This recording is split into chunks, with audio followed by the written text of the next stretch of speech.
this sermon by asking you a question. Brothers, do you have heroes? Do you have heroes that you look up to? Heroes that inspire you? Heroes that gets you motivated? You see, whether you are a man or a woman, whether you are a father or a mother or even a daughter or a son, regardless of your age, regardless of your gender, we all have heroes. And one of the reasons for this is because heroes are so ingrained in human hearts. And this is why we can find them all over human civilization.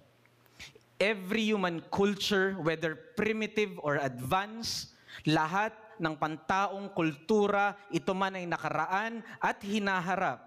Every human society that has ever existed has heroes and champions. But notice, the stories of these champions, the victorious ones, that remains sa mga human civilization, they remain not because of their just heroic feats, not because of their display of human valor in the face of opposition. Yes, those are true, but their stories are passed down from generation to generation, and their accomplishments are immortalized across ages because they are just mere shadows and types intentionally ingrained in our hearts to point to the ultimate champion, the ultimate hero of all, the ultimate victorious one. You see, we all have heroes because they all point to Christ. Indeed, the reason why they are ingrained in our human hearts, why their stories resonate from ages to ages, is because God has promised in fallen Adam that a skull-crushing seed will rescue us from our enemies, and He will slay that dragon underneath our feet. And 2,000 years ago, brothers, matapos ang kamatayan ng ating Panginoong Jesus sa krus ng Kalbaryo, through Christ, the second Adam, Christ defeated death and swallowed up death in victory. You see, brothers, yun yung binasa sa atin kanina. Death is swallowed up in victory. Our human heroes, no matter how great they are, they were all swallowed up by death. But Christ, the victorious one, He swallowed up death in victory. And He did that by one glorious thing. He removed the sting of death and took it upon Himself. Alam niyo po, napakaganda ng picture na yon. Kasi pwede po nating makita na yung kamatayan ay para siyang scorpion o para siya yung bubuyog. Pero dahil may kinagat ito at yung kinagat na yun na older brother natin, inubos niya yung lahat ng sting ng kamatayan, sinaid niya yung lahat ng poison nito. And so death can bite, but it is a poisonless sting. Christ took it upon Himself. He became the curse for us by becoming crucified on the cross, by hanging on that tree, Galatians 3:13. And so what happened, brothers, ayon sa text natin, in verse 54 to 55, in a taunting, scoffing manner, tila tinuya ni Pablo yung kamatayan. Anong sabi niya ngayon sa kamatayan na wala ng kamandag? O death, where is your sting? O death, where is your victory? Nasaan ngayon, o kamatayan, ang iyong kamandag? O kamatayan, nasaan ang iyong tagumpay? Salamat sa ating Panginoong Diyos na nagbigay sa atin ng tagumpay or victory sa pamamagitan ng ating Panginoong Hesukristo, the victorious one. Christ, the victorious. Indeed, Christ may not have fought military battles. He might not have conquered empires nor any city. But Christ, the victorious one, our champion, vanquished man's unconquerable enemy and he swallowed up death in victory. At ayon sa ating mga nakaraang pag-aaral, mga kapatid, hindi ginawa yun ni Kristo para sa kanya lamang sarili. Because what we have seen in our previous studies in verse 20 to 28, Christ, like Adam, is a public figure. He is our federal head. He is our representative before the Lord. At nung ginapi niya yung kamatayan, He defeated death on our behalf. And so just as death is a reality in Adam, hindi natin maitatanggi. And remember, kung paanong ginamit ni Pablo yung death as an undeniable reality to prove our sinfulness. Dito sa 1 Corinthians 15, ginamit na yung death to prove the undeniable reality of our resurrection. Because if death is true in Adam, so also resurrection and life is true in our second representative. Indeed, ito yung sinasabi ni Pablo na blessed hope natin sa glorious future natin in Christ. Kaya nga sabi dyan sa verse 53, anong sabi? For the imperishable must now put on the imperishable, and the mortal must now put on immortality. Notice yung ginamit niyang salita doon na must. Ito ay dapat. Ito ay tiyak na mangyayari. Dahil kung paanong tiyak na nangyari yung kamatayan kay Adan, yan ang naging realidad natin lahat. Tandaan mo kapag ikay nakipag-isa na kay Kristo Jesus, yan din ang hindi maitatangging realidad mo sa Kanya.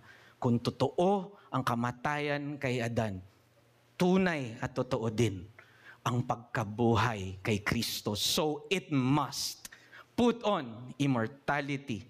It must put on the imperishable. And so, mga kapatid, what we see here na ginagawa ni Pablo, kagaya ng sinabi ko kanina in verse 50 to 57, Paul is going back to our promise of assured future resurrection because of the finished, done victory of Christ for us.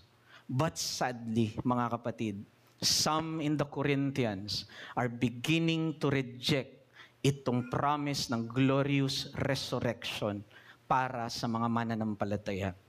And because they are immersed, they are introduced sa Grecian dualism at Greek philosophy, kaya makikita natin na ito'y isang bagay na hindi nila maialis, na hindi nila tila mapagpagpawala sa kanilang mga pag-iisip.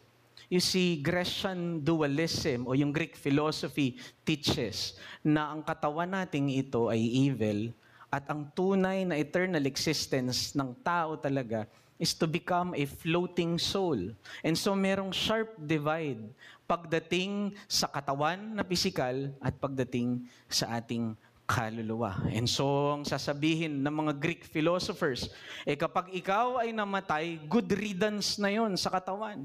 Total evil naman yan eh. And so, ang talagang salvation mo is to become an eternal floating spirit. But Paul will have none of that. Dahil alam niya na yung resurrection, yung promise ng muling pagkabuhay, ay kasama sa pag-asang Kristiyano. Kasama ang muling pagkabuhay hindi lamang ng ating mga kaluluwa kundi ng ating mga pisikal na katawan na pangako ng Ebanghelyo. Sapagkat kung ano man ang dinaanan ni Adan, tayo ay dinaanan ni Kristo ang ikalawang Adan, tayo rin ay partakers noon. And so if Christ died and was raised from the grave and possessed that glorious resurrected body, that should also be true of us. And remember, ito yung sinabi ni Pablo dun sa verse 1 to 3 sa unang-una pa lang nung 1 Corinthians 15. This is a matter of first importance. Sabi niya, for I preach to you the gospel that I received. And this is a matter of first importance. At ano yun? He started to articulate ano yung gospel of first importance, that Christ died, And then he was buried according to scriptures. And then on the third day, he was raised according to scriptures. And then he appeared to Cephas. He appeared to James. And then last of all, he appeared to me. And so, brothers, kailangan nating makita dito na yung pagiging federal head and victorious one ng ating Panginoong Hesukristo will also be true of us. Since we are united to Christ and we are sharers of everything that Christ has done, hindi pwedeng walang muling pagkabuhay para sa atin. And to deny the resurrection of our own bodies is somehow to deny also the very resurrection of Christ. At yun yung sinasabi niya. Kaya sabi niya doon, di ba, si Christ yung first fruit. Siya yung paunang bunga ng mga susunod pa na bubuhayin mula sa mga patay. So resurrection and life now for us is true of Christ. And you will see here na yung dinidiin ni Pablo dito from verse 50 to 57, these are two things, hindi ho ba? At ito'y patungkol sa past victory ni Christ, 54 to 57, at ito ay tungkol din sa future resurrection or future glory natin, verse 50 to 53. And so pwede nating makita na bago dumating si Pablo doon sa therefore, ay meron na siyang dalawang katotohanang binuod sa atin na kanyang tinalakay even from verse 1 hanggang verse 49. At ito'y tungkol sa past victory ni Christ at ito'y patungkol din sa future glory natin. In fact, if you could remember, 3 weeks ago, he even discussed kung ano yung magiging features or characteristics ng glorified body na ito. Kaya ginamit ni Pablo yung mga natural example sa creation katulad ng seed na tinanim and then tumubo bilang halaman. He reminded them that we should never mock the doctrine of resurrection because the same power that we trust na magpapalago nung seed na yon into a full-grown plant is the same power that promised us there will be changing of our mortal bodies. And we will also be clothed with imperishable, immortal, and glorious bodies like Christ. So the feature of the resurrection body is characterized by continuity but also change. And so makikita natin dito yung ganda ng mga pangako at discussion dito ni Pablo. Pagdating sa resurrection, napakadami na niyang tinalakay. Napakahaba nitong treatment ni Paul pagdating sa doctrine ng resurrection. But surely the question that should be asked is, what now? So what? Bakit mahalaga ngayon yung napakahabang mga defense ni Pablo pagdating sa doctrine ng resurrection? Why did he wasted so much ink and so many words about our future glory and Christ's past victory? What is the importance of this doctrine for our present struggles now and our present ministries in Christ Jesus? Well, brothers, this morning, let me answer that question, and that will also be our message. Tanda natin, mga kapatid, because Christ's past victory assured our future glory, our present labor is not in vain. Dahil ang natapos na tagumpay ni Kristo ay tiniyak ang ating hinaharap na kaluwalhatian, ang ating kasalukuyang paglilingkod ay hindi mawawalan ng kabuluhan. Brothers, we all have different motivations in life, right? We all have different reasons to keep us going, to keep us laboring and working. But earthly motivations, brothers, are temporal, unstable, and they will never last.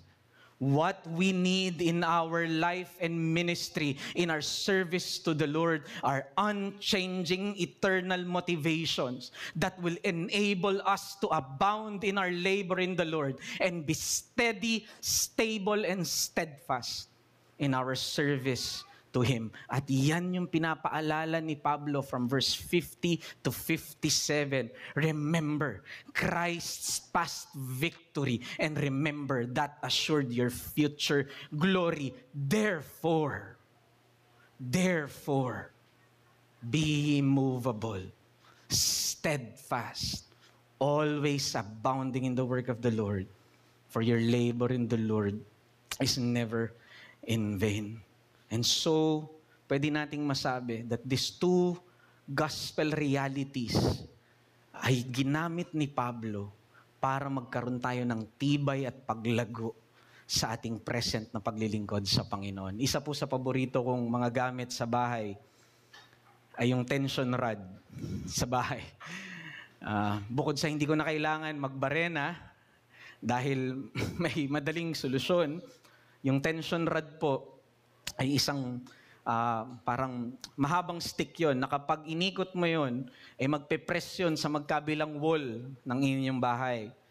And so habang habang iniikot mo yon, mas naglilin siya na naglilin doon sa dalawang pader, at kapag mas pinress mo yun at mas naglin siya doon sa dalawang pader na yon, mas magiging steady yung tension rod at mas marami ka ngayon pwedeng maisasabit na tuwalya, mga gamit.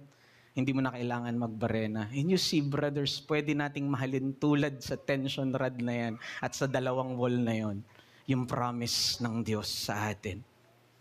Kung patuloy na yung buhay natin at yung present reality natin ay patuloy na nagpe-press doon sa dalawang bagay na yon, Christ's past victory and our future glory, the more steady our ministries will be and our life in the Lord.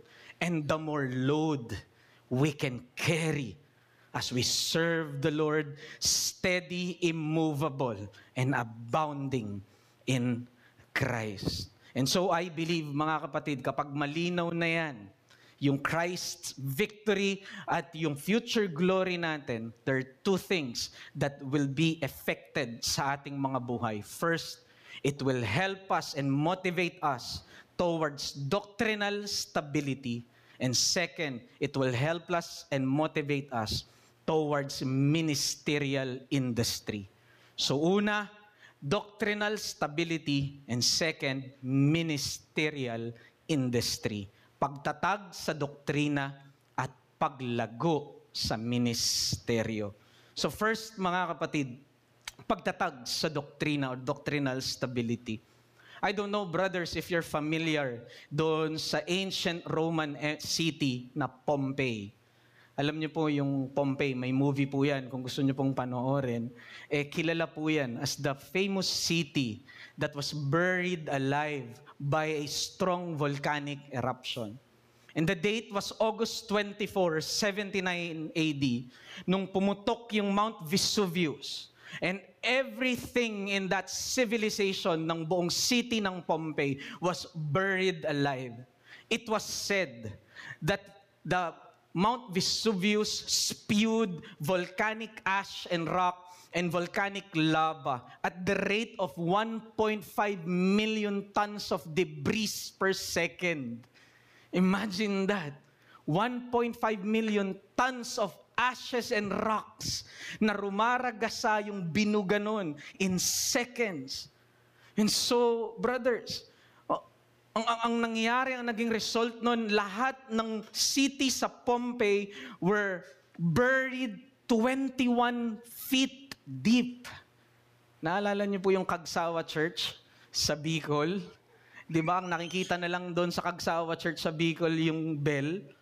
Parang ganun din nangyari sa Pompeii, but this is much worse. And so, yung mga archaeologists, nung kanilang in-excavate ito, nakita nila na yung mga tao is in the act of running, in the act of hiding. Yung iba, nagtago sa kanilang mga cellars o yung mga basements nila.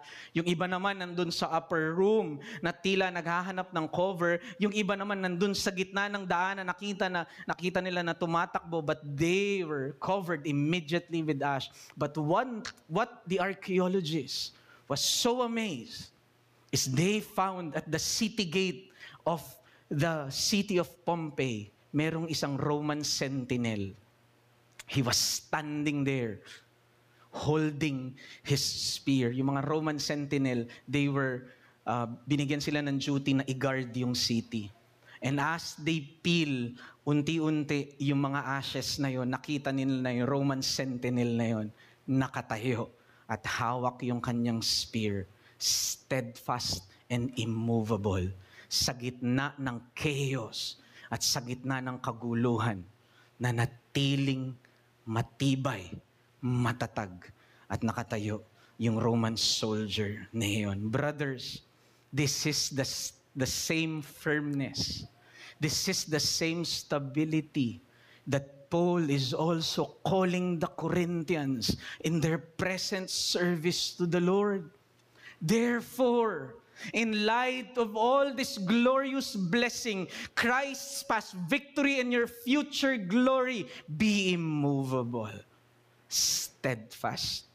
Remember, brothers, in verses 1 to 3, ang babalikan nyo sa 1 Corinthians 15, binanggit na ito ni Pablo sa kanila. Anong sabi niya? The gospel of first importance that I preach to you, in which you stand. Anong sabi niya? Dinagdag niya, if you hold fast firmly to the word I preach to you, unless you believed in vain. Sabi niya, itong gospel na ito na nakatindig kayo, pinangaral ko ito sa inyo, unless, dapat patuloy nyo itong pinanghahawakan, patuloy kayong nag-stand firm, patuloy kayong stable dito sa gospel na ito, unless you believe in vain, kasi iniwan ninyo. Dito mga kapatid, makikita natin na binabalikan ni Pablo yung kanyang hamon sa kanila na katatagan at patuloy na paghawak sa katotohanan ng Ebanghelyong nagligtas sa kanila. And this is important. Why? Dahil di ba may doubts and denial sa resurrection na kumakalat sa buong iglesia ng mga taga-Korinto. At alam ni Pablo na kapag hindi sila naging steadfast sa gospel, hindi nila hinold firmly yung gospel, they will believe in vain. And their labor in the Lord will be in vain. And so Paul issued these two imperatives. The first imperative, be immovable and steadfast. Positive yun. Anong ibig sabihin ng immovable? Steadfast, firm, steady, unshakable, stable. Pero yung second imperative na inisyo niya is somehow negative. And may magandang reason kung bakit sinabi niya hindi lang steady, hindi lang steadfast. Anong sabi niya? Be unmovable. Because there is a tendency for each and every one of us to be moved, to be deceived, to be fickle, to be shifting away, to be swayed by the doctrines of the world like what is happening sa Corinthians. They're being swayed by Grecian dualism that there is no resurrection of physical bodies. And sa ancient Greece, alam niyo po yung words na ito, na immovable and steadfast, ginagamit ito dun sa mga tao na may moral fixity at merong established opinions pagdating sa kanilang paniniwala. But Paul is not talking about here regarding opinions and morality. Paul is talking here about gospel truths, eternal truths that will save us and that enabled us to stand before God as possessors of eternal glory in Christ. Brothers, we must admit that we all have the tendency to be like the Corinthians. And this is due to our lack of knowledge, hindi ho ba, of doctrines. Kaya kung minsan tayo mismo nag-aalinlangan sa mga sarili nating pinaniniwalaan. And scriptures describe those people na nag-aalinlangan mismo sa sarili nilang tinitindigan as fickle-minded and unstable, immature, and being carried away by every wind of doctrine. Sinabi ni Pablo yan, di ba, sa Ephesians 4:14, you are like children, tossed to and fro by waves, and carried by every wind of doctrine, by every human cunning, and by every deceitful schemes. Pansinin niyo yung salitang every doon. Every human cunning, every human doctrine, every deceitful schemes. Surely, ito yung problema ng isang taong unstable. Hindi yung baka maniwala siya sa kasinungalingan, hindi. Ang problema ng isang taong unstable is pwede niyang paniwalaan lahat. And that's the problem. He will believe everything, every human doctrine, every human schemes, and every deceitful teachings. Because you are a person who is not well acquainted with what you believe. Unlike that Roman sentinel, that Roman soldier, na ang lahat nangangapa kung saan magtatago, but he stood his ground because he know his purpose. He know what he believes.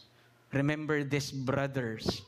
There is nothing more in this life that will steady a man and will make him firm. What will enable him to face every wind of deception and will give him stability and firmness other than doctrines, belief, teaching from scriptures. Doctrines to which he diligently studies and constantly exposes himself.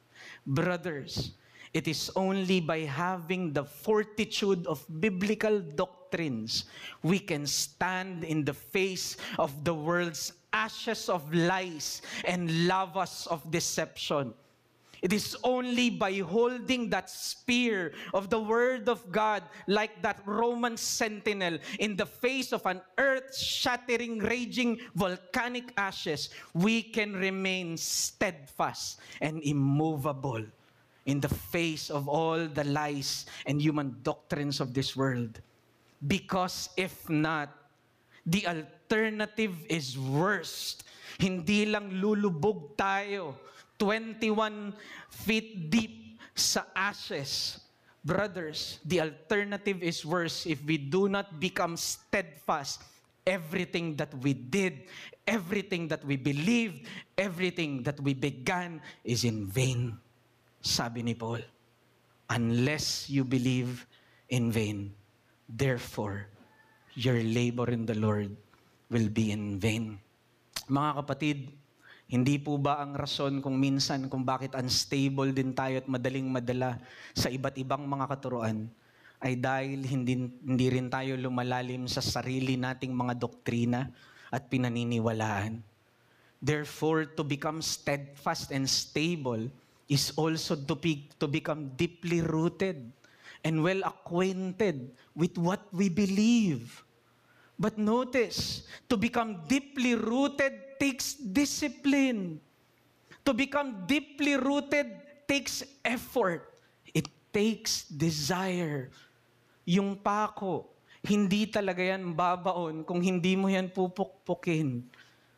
Mga kapatid, totoo yan.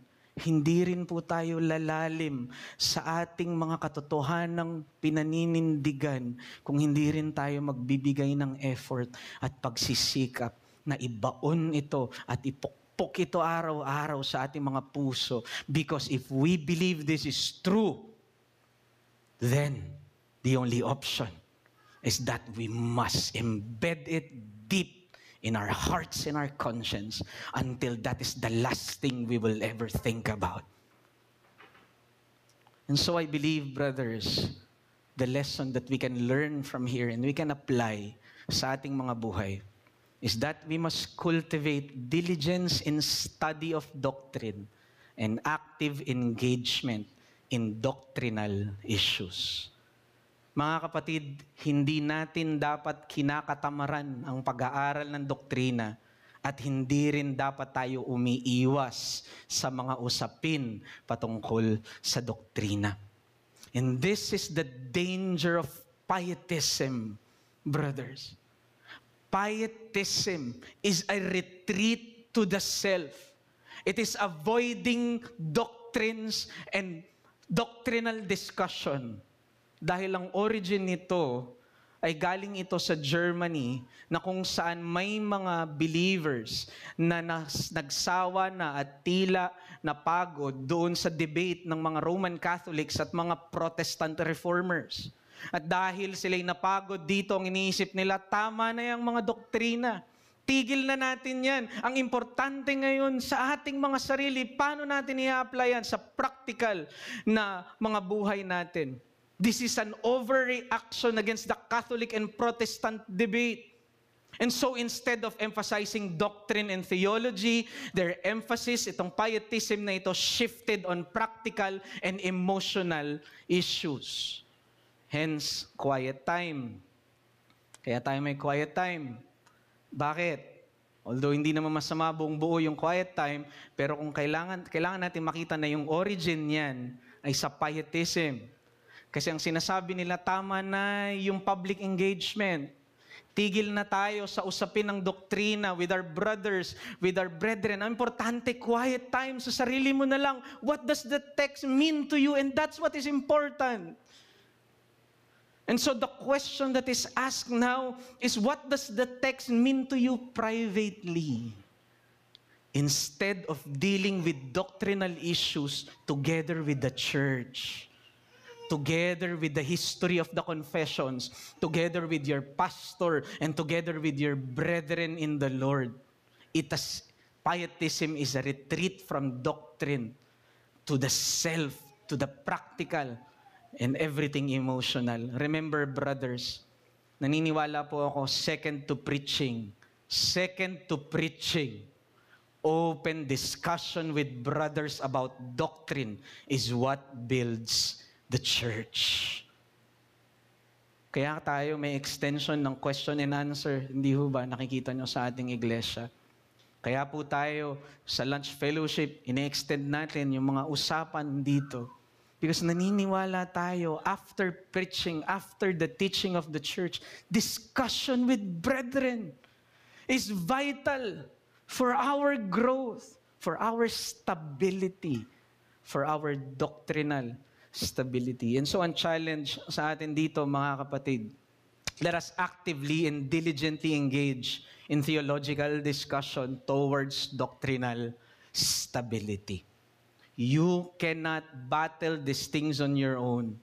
You need your brothers as iron sharpens iron. Mga kapatid, I don't know if you're familiar with Horatio Spafford. Si Horatio Spafford yung sumulat po ng hymn na It is well with my soul. It is well with my soul. And alam natin yung nangyari sa kanya in 1871.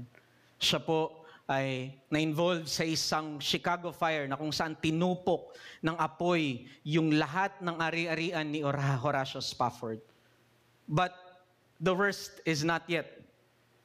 Dahil after ng ilang mga buwan, yung kanyang 4-year-old na anak na lalaki namatay dahil sa scarlet fever. Imagine tragedy after tragedy. And so he decided, and sabi niya, sige mga anak, kasi naglilingkod siya sa Panginoon, nakita nila na opportunity yon para mag-preach ng gospel doon sa Chicago, kasi marami yung in distress. And so he involved himself in evangelism.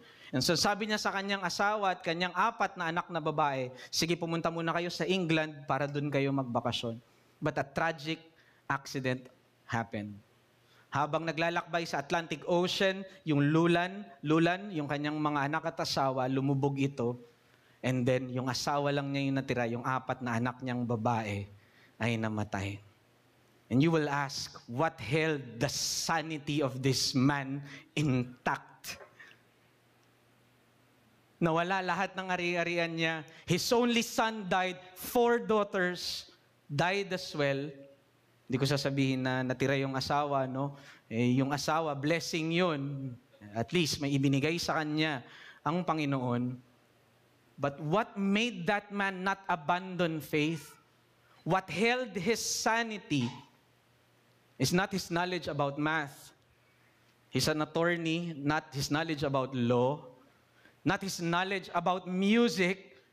What held his sanity and made him stand is his knowledge about doctrine, his knowledge about God, his knowledge about Christ's past victory for him and his future glory together with his family.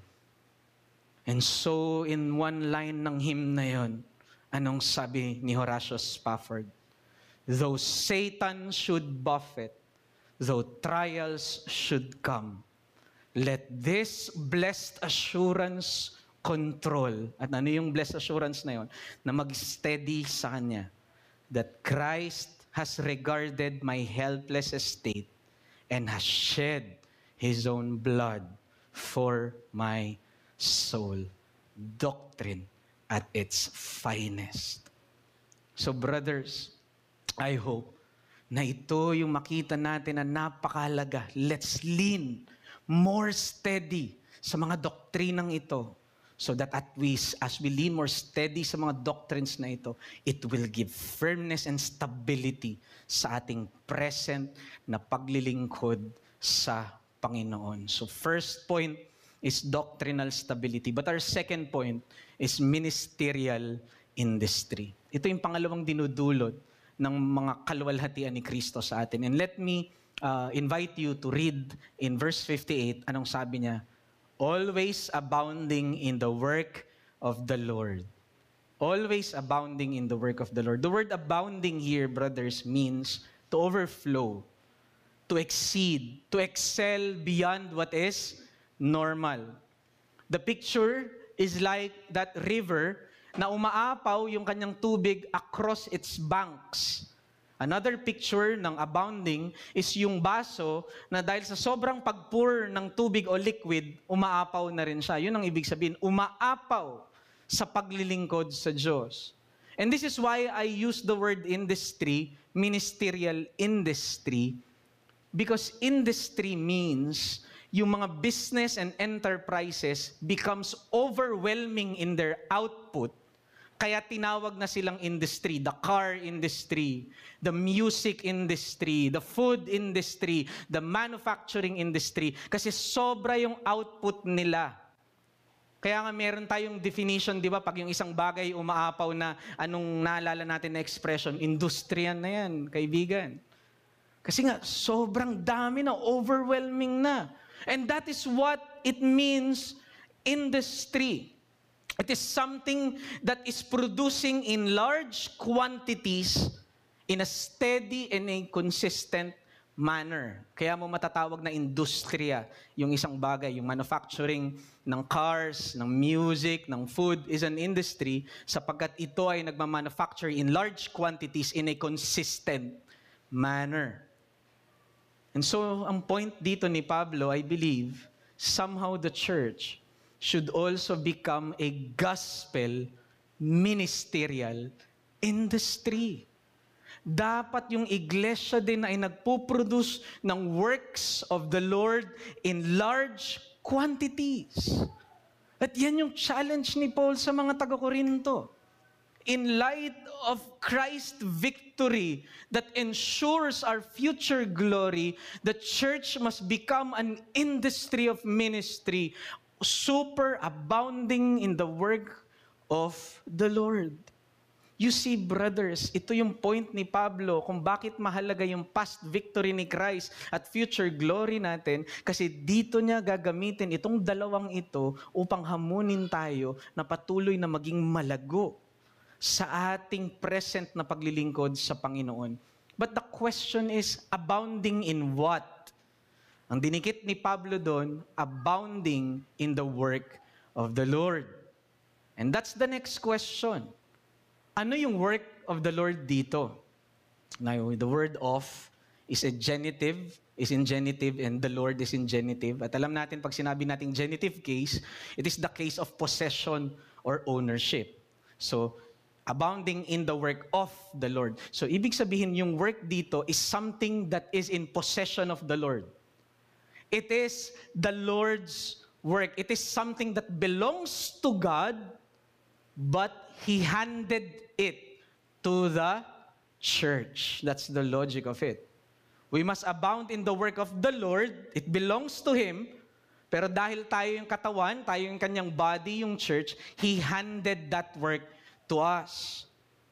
And what are those work? Ano yung mga mandates na yun na ibinigay sa atin ng Panginoon? The mandate of worship. The mandate of the Great Commission, evangelism. And then the mandate of cultural involvement. O yung dominion mandate. And you will see here na ito yung work of the Lord na sinasabi dito ni Pablo na hindi natin dapat i-collapse o i-conflate. Kung minsan ito yung confusion ng mga Kristiyano, na itong mga tatlong mandate na ito ay kino-collapse natin, na kapag nagawa natin yung isa, okay na tayo sa lahat. But these are different mandates. The mandate of worship is different from the mandate of evangelism. And the mandate of evangelism is different from cultural or dominion mandate. And you will see here, every sphere of life, may mandate, may work si God na ibinibigay sa atin. Yourself, sa sarili mo, that's the mandate of worship. Pagdating sa church, that's evangelism. Pero pagdating sa culture, sa society, yun yung dominion mandate. Every square inch is mine, sabi ni Christ. All aspect ng life natin ay kay Kristo. And so kailangan nating makita dito na ang gawain ng ministeryo ay hindi lamang pumapatungkol sa gawain ng pagsamba. Hindi lang dapat tayo doon lumalago. Ang gawain ng ministeryo ay hindi lamang patungkol sa mga means of grace. Mahalaga yun. Pero kasama sa mandato ay yung mandato rin ng pag-evangelize o yung mandate ng evangelism. But kasama din dyan, brothers, is yung mandate din pagdating sa ating society, sa ating bansa, sa ating komunidad, sa ating pamilya, at sa ating kultura. And this is again what pietism is doing. Piety is not wrong. Mahalaga yon. Piety pertains to the means of grace. Piety pertains dun sa sanctification natin. But pietism means pursue the means of grace at the expense of all other mandates. Yun yung pietism. Total, nasa church naman ako, nakasimba na ako, nagawa ko na lahat, tapos na yun. Kahit hindi ko nagawin yung evangelism o yung Great Commission, kahit hindi na ako mag-engage sa aking society o culture. Brothers, walang sacred at secular sa isang mananampalataya. All are under the rule of Christ. There is no private faith. The Christian faith is a public faith. And whether you like it or not, you must live it out and take every captive under the lordship of Christ. Whether it is your life, your family, your community, your job, your business, and even your very nation that you are standing right now. And for me, that made sense why I must love my own nation. Because my nation is an inheritance of Christ. And so mahal ko ang bayan ko kasi mahal ko si Kristo na nagbuwis ng buhay para makita ang bayan ko rin na lumuluhod sa kanyang harapan. And you see, if we fail on this, brothers, we will have this mindset of just preach the gospel and worship God and let the pagans build culture. And that's wrong. Yes, we must worship God. Yes, we must preach the gospel, but we must also build our nation. We must also build culture, build society. Brothers, di ba po tayo nagtataka bakit part ng mga commands ni Paul sa scriptures ay about family? May command si Paul about sa marriage. May command si Paul about raising kids. May command si Paul about sa work as a cultural mandate. May command si Paul patungkol sa government. And even may command si Paul patungkol sa mga kings and rulers. Every square inch is under the lordship of Christ.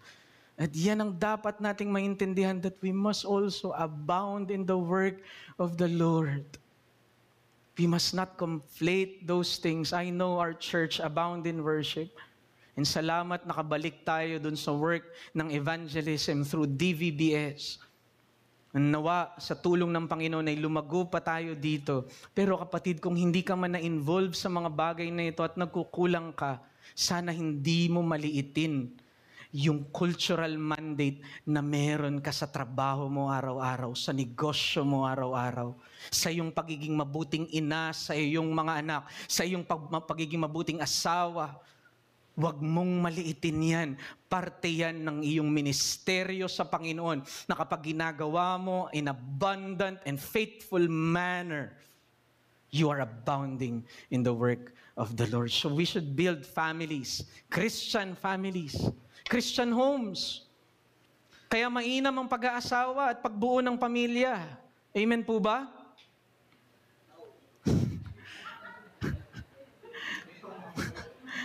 Brothers, we should produce more Christian homes and Christian families. Hindi dapat gino-glorify yung singleness. Hindi yan yung normative. Brothers, let us also be excellent employees and students. Christian employees and Christian students who are vocal in their faith and are excellent in Christian ethics and in their Christian studies. There is such a thing as a Christian employee. There is such a thing as a Christian student. If you apply Christian ethics sa iyong pag-aaral. And brothers, let us not only just build homes and families and become faithful Christian students and employees. Let us also build Christian businesses and Christian schools. Schools and businesses that will shape and inculcate Christian values and ethics in our society for the greater advancement of the gospel. These Christian businesses and schools will influence our community and culture for the glory of God. And it is not at the expense of the gospel, but it serves the gospel, brothers. Kasama ito sa cultural mandate na dapat patuloy na ginaganap at nag-a-abound ang bawat Kristiyano. Pero brothers, bago ako magtapos, gagawin lamang ba natin ito pag sinipag lang tayo? Gagawin lamang ba natin ito pag feel natin? Hindi. Anong sabi ni Paul doon? Always abounding in the work of the Lord. Not only when you feel it, not only pag sinipag ka, but it is steady and consistent. Always. So brothers, in conclusion, Christ is not just our glorious champion. He is not just our glorious and victorious King that reigns now and will reign for all eternity. Christ did not only swallow up death in victory and took away death's sting, and He satisfied the law's demands. And so all glories and praises now belongs to Him, and it will resound through generations. But remember this, being part of that glorious kingdom and being a sure partaker of the glorious future, not only of the sure victory of Christ, but also of our glorious future in Him. Therefore, our challenge in the present is let us be immovable and steadfast in doctrine and also abounding in the work of the ministry. Doctrinal stability and ministerial industry is now challenging us and knocking at our doors. Brothers, may we respond to this. After all, this is what Christ our King deserves. This is what Christ, the victorious one, surely deserves. So may His past victory and future glory invigorate and motivate our present Christian walk in Him. Stable, in doctrine, and abounding in ministry. Tayo po mga kapatid ay magwakas sa pananalangin. O aming Diyos, kami po'y dumudulog sa inyong harapan.